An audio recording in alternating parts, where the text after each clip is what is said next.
Welcome back to the sweatshop. In today's video, we're going to be working on this 2009 Subaru Forester. What we're doing today on the Subaru is we are replacing the horns. Now, this thing is said to have some hella horns, which I highly doubt because they are dead. Usually the hella horns are a fairly good replacement for stock horns that last quite a while. I don't know how long these bad boys have been on the car, but that doesn't matter because today we are replacing what are supposedly hella horns with some Type R Chinesium. Look at that. High quality horn. This is so good. I don't know how long this thing's gonna last or whether it's any good, but let me tell you, bud, that looks like a Honda Type R right there. That's a complete ripoff of the Honda. And I'm telling you, at some point in the ad for these horns, it must have said that you'll add 10 horsepowers to your car by adding one of these horns. So, yeah. You can be assured that magically, somehow, when you most need it, that Type R name on these horns is going to add a magical 10 imaginary horsepower to your ride when you step on it. It's just like adding stickers. It makes your vehicle faster. You know what makes your vehicle really, really fast? If you take those add-on stickers and put them over your eyes as you drive, because it's so fast you can't see how fast you're actually going. It's amazing. Anyhow, with regards to the horns, it is something that you can do in the driveway. It's relatively easy, and if you are replacing your stuff with some non-Chinesium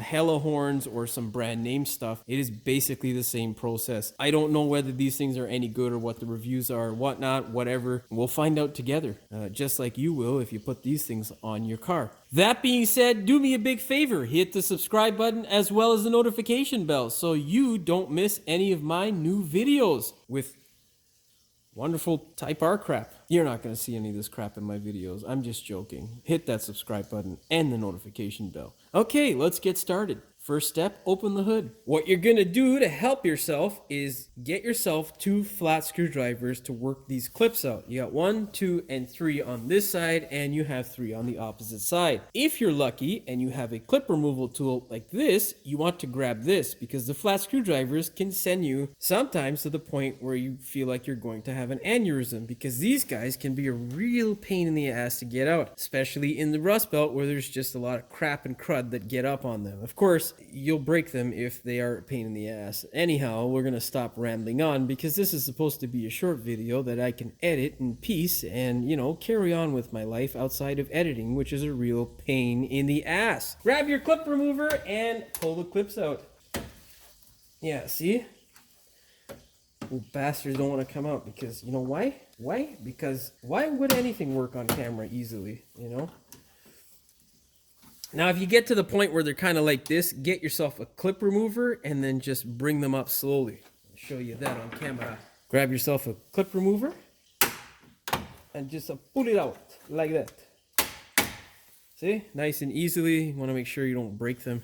Now do the same thing on the other side. Holy shit, that one was a bit excited. It jumped right out. Nice that I caught that on camera. Jeez, this side's really exciting.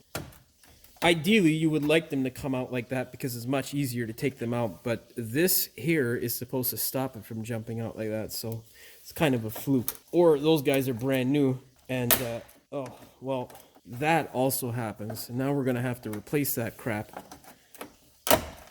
This is a cheap quality Chinesium one because the Subaru stuff, well, it doesn't fail like that. Anyhow, that is something you should be aware of. It can happen. And, if it does, replace them with the Subaru stuff or, some good quality aftermarket stuff. All right, that's enough blah, blah, blah about the clips. Now what we need to do is figure out how to take this goddamn grill off before I look like an idiot while trying to take it off on camera. I'll be back. Now, what I am currently trying to show you is the grille and headlight portion. Kind of weird to look at, but essentially this here is our bumper, that plastic piece right there. This plastic piece contains 2 screws. You got one up here and one that's down here that's not visible because the headlight is in the way. In order to separate the grille, you will need to take these stupid screws out. Now, the proper procedure is to, of course, pull the bumper out. I'm not about to do all that stuff. It's currently 7:30 and I'd like to go home at some point. And this can be done by also not removing the grill if you can fit your hands in there to mess with the horns. You can see it right there off in the distance. I've got these things for hands which don't fit easily in that crevice. So there is no option but to remove this grill. I'm going to go ahead now and try my absolute best to remove this thing so you guys can see exactly what I'm doing. There is no way in hell I'll be able to show you that bottom bolt or number 2 Phillips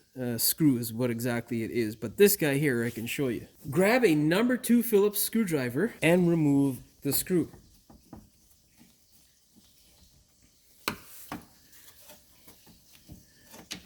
Don't lose that stupid thing because it's a real pain in the ass to replace. With it removed, we can now do the bottom screw and then we can unclip the grill from the bumper. Now I'm going to go and take those things off. You're probably going to swear as much as I am going to swear. So yeah, be sure that there are no kids around you because they're going to pick up some words that you don't want them to.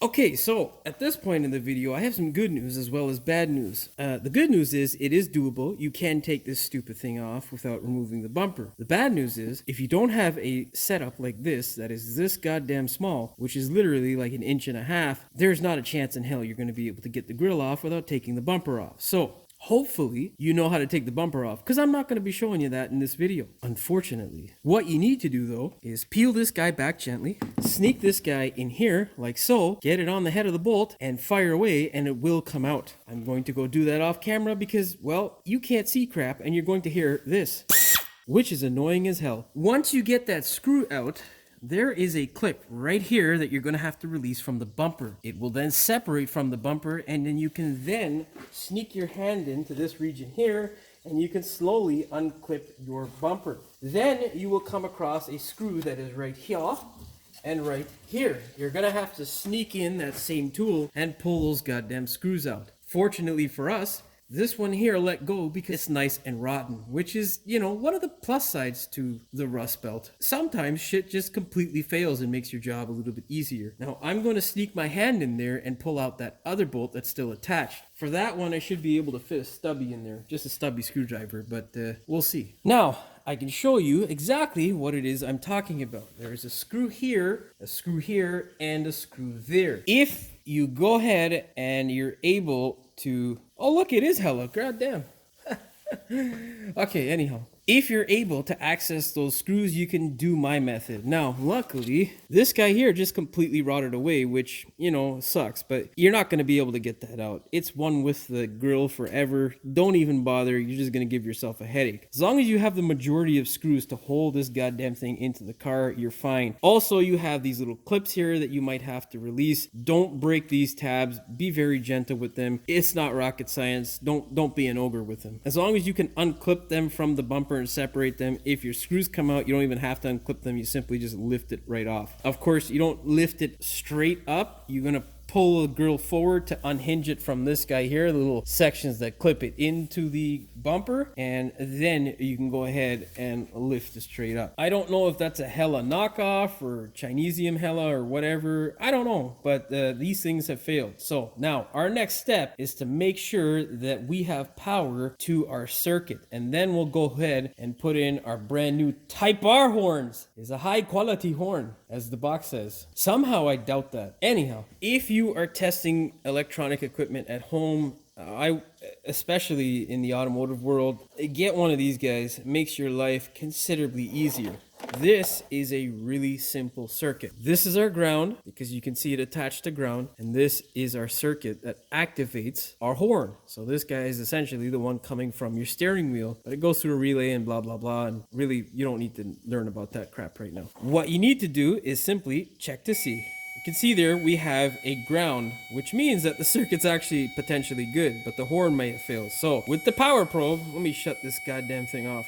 With the power probe, I can go ahead now and inject power into the positive side to see if the horn is bad. Yeah, that shit's dead. You can see it's still wanting to work.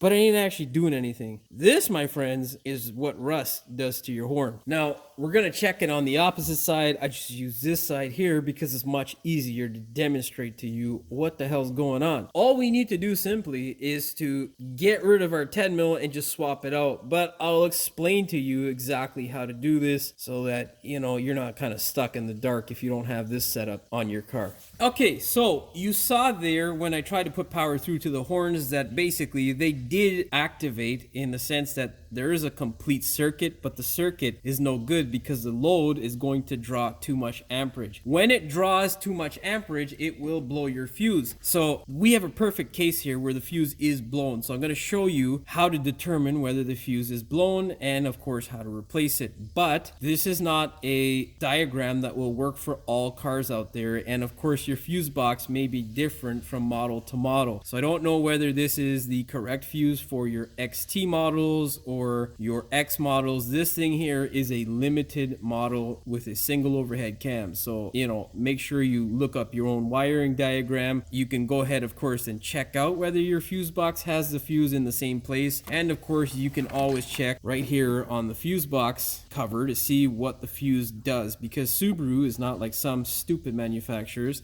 who just hide that information and want to make you pull your goddamn hair out. Now, another thing is you don't have to have a pliers. As you saw there in the box, there are replacement fuses. Of course, I don't like to replace those or use those without replacing them, so I use my own fuses. And if you don't have a pliers, this guy here should be in your box. It's to pull out the fuses. How you're going to determine whether your fuse is bad is you're going to simply take your power probe or test light and you're going to go ahead and touch one end of the fuse. You can see here on the fuse, all fuses have a little exposed area. That little square silver looking portion on either side of the 15 amp rating is the portion that you're going to stick your test light in or your power probe. You can see there it lights up green, which indicates we have a ground, and on this side it lights up nothing because there ain't nothing there. So that means we have a blown fuse. Now, another reason why I like the power probe, which, you know, you guys should sponsor me, power probe, because I've talked about these goddamn things in my videos quite a few times and endorsed them. And ain't nobody giving me money for doing that. You know, I just genuinely like this tool, but I like the tool and I'd like to get paid. So you guys call me. Anyhow, the good thing about this is with the test light, you're going to have to switch polarity by switching the actual other end of the connector for the test light so that you can pick up the ground signal. Because if you were to connect the traditional way, which just essentially connects to the positive side and then you look, or to the negative side and then you look for positive power, you wouldn't have anything here, which would probably drive you nuts if it's late in the day and you couldn't remember what the hell you'd done. So the power probe really comes in clutch in that regard. Hopefully you guys understood that and it made sense, because it is late in the day. Yank the fuse out. Don't just toss it. Verify that it is blown, and as you can see there, that shit is no more. It is garbage. Take your brand new fuse and place it in. Whatever you do, do not activate your horn because you will blow your fuse. Now, let's go ahead and change out them horns. Now, I'm not 100% sure, but I am pretty sure that the only horn is located in the middle here. And I know on older Foresters, they are in different places behind the bumper. I know on the older Foresters, they're down underneath the driver's side headlight and all that stuff. So obviously, you're gonna have to locate where that connector is, and then, if need be, extend the wire to get to your horns. Of course, I find the best place to put new horns is usually in the space that the original horns were, or if you're going to put them in this space here, making a little bracket like this in order to fit that horn it makes stuff nicer just because it's spread out. Plus, it's not all jumbled together on the rad support here. The other thing you have to be cognizant of is you want to make sure that there's enough room and clearance. You don't want your horns to come into contact with anything, especially not your condenser or your grill, because you'll get that annoying kind of fluttering sound, which will just drive you up the goddamn wall. The second thing you'd like to do is to make sure you solder all your connection joints. I don't know what's been done here, and we've tested the circuit. It is good, so I'm not going to change anything in this regard. All we're going to do is just swap the horns out. Now, when making your harness, I always recommend using good connectors like this or this. It's fine. If you are going to use a connector like this that will fit over the spade end of your horn, what you're going to do is then get some heat shrink and slip it over. Now, when you put the wires in, what you want to do is slide the wire in and drip some solder in this end here so that the wires don't come undone. That can also cause issues that tissues won't solve later on. Of course, you don't have to make any real elaborate sort of harness. You don't really need the ground. Of course, the ground is a nice idea. These things are usually ground through the body anyhow. If they're not, run the ground, run your positive, and away you go. That's pretty much it. Heat shrink, tape, and solder are your friends when doing wiring because they will add to the longevity of your circuit. That being said, grab a 10 mil and remove your old horn. You're of course going to have a 10 mil, and then you can make a setup like this to suspend your horns so that you get that nice Hella, or well, now Type R. All right, let's get to work. There's so much rambling in this video. Oh, come on. He didn't even weld these, son of a bitch. Yeah, they're just loose. Oh, Miguel. Peel these guys out.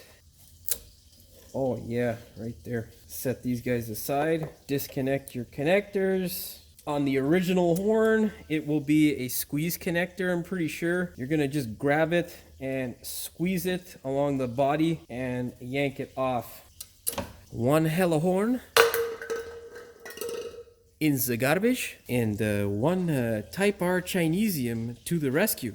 I don't know how this horn works. You know what? We should test that. Again, Power Probe. Here is another reason why you guys should give me some dollars. What you can do with your Power Probe is this thing has a ground. So horns are basically a load that work in either direction. There's no one direction, so it's gonna work either way that you hook it up. But of course, this being Chinesium, you want to make sure it actually works. As you can see here, we have a ground signal from this side. It goes through the body of the horn, through the winding, which indicates that it's good. And now all we have to do is fire it up by hitting this trigger to see whether this Type R-ness will work. It works. Sounds like crap, but it works. Now, usually when you have two horns, you got a low side and a high side. I'm assuming this is the high side, because if the other one gets any higher, well, yeah, this car is going to sound like something that I can't describe. It's going to sound like a bullshit. But see, that's not an accurate description. Anyhow, spin your bolt down to clamp this thing into place. And just give her a nice snug tightening. Remember, the key is for torque spec, don't break it and don't put it on so loose that it falls off the car. Type R, Hella. Type R, Hella.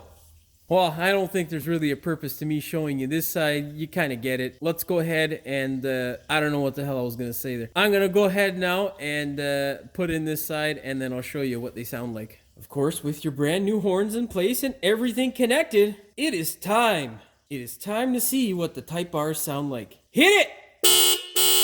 I don't know about you, but that sounds pretty damn good. That's a Type R power. That's like 20 plus horsepower right there, buddy. Anyhow, let's see how long they last. If we get a couple of years out of them, I'll be surprised. Now all that's left to do is to take that stupid contraption we call a grill and feed it back onto the car. Should be interesting. All right. It is now time for us to put back on our grill. What we need to do is simply slide this guy into place. Make sure, of course, it lines up. This is a much easier job to do when I can stick my head in there. But of course, I don't want to do that because I don't want my fat head on camera. Anyhow, slide it into place. Now, with it in place, what you want to do is sort of try and get those two side pieces for the bumper clipped into place. Then what you're going to do is peel it back, and you're not going to put on any other screw except the top screw. You want to get that guy in first. That way you can peel it back. Then you have to go ahead, sneak your hand in there, and put the rest of the bolts in. Because essentially, if you try to put the bottom bolt in, it's not going to line up, and you're gonna lose your goddamn temper. All right, let's go peel the bumper back. Okay. It should be clipped in. It usually is if you put it in right. But what you're going to do is simply just move it forward like so. You're going to line up the hole, and then once it is lined up, you're going to put your screw into place. And of course, my grill has just come off and now wants to fall onto the floor. Just use your bear gut to trap it so that it doesn't fall onto the floor. Because if it does, well, the customer is not going to be happy and you're going to be poorer because you're going to have to replace the grill. Well, I don't think anybody's going to be doing this for your customer out there, but whatever. I'm continuing to ramble on now because I can't get this goddamn screw to line up. You think it's easy installing horns? You in there? I think I got it. Honestly, it is easy. It's not hard. It's a pain in the ass, but whatever.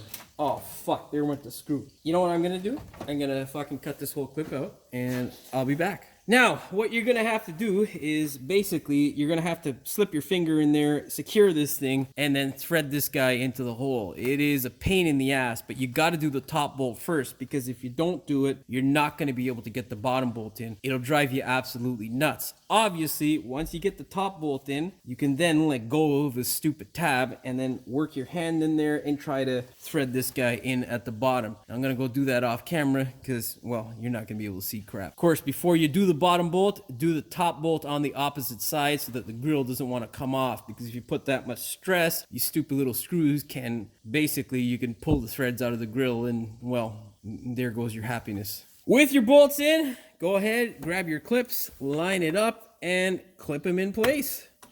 You'll probably cry yourself to sleep trying to get those bolts in because they are a royal pain in the ass. If your clips come apart all together like that, it is way easier. Oh, damn it. It is way easier to get them together.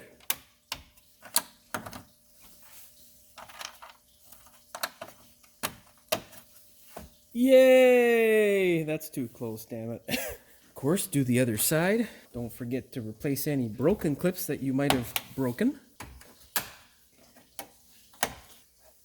That's a thumbs up for me. That there is how you upgrade your horns. Hopefully you found the video entertaining as well as informative. If you did, please like, share, and subscribe. Don't forget to hit the notification bell so you never miss one of my new videos. And as always, thanks for watching. We will see you in the next one. What we're doing today... oh, fuck. But of course, in real life, this isn't going to add any horsepower, and if you're stupid enough to think that, well, stop watching this video. I'm gonna delete all that shit. That's horrible. Can't call a viewer stupid. It's terrible. We'll find out, just like that being said, make sure... Wait, that's not how that goes. Help if I fucking put my clip remover back in the once in a while. Son of a bitch! If you don't have a screwdriver excuse me. This guy here, this little square in between what you want to do is, or what I was saying was, what the fuck was I saying? God damn it. On this, what the fuck is that thing? Or spade connector. Yeah, fuck. Let's just show them. Because they're gonna be like, huh? What the fuck's this guy talking about? Oh, you son of a bitch. Stupid. The Type R horn was fucking blocking it. God damn it. We will see you in the next one. I said that weird. Hopefully you didn't get Type R horns and you got some good replacements. Type R, Kawasaki, boom, boom, boom, boom. I can't fucking do that shit. I should put a link to the fucking Instagram reel that I'm referencing, because all of you guys at home are just going to think I'm mildly retarded. Well, I can't say that anymore. Damn it. Well, that's now a blooper. Bye-bye.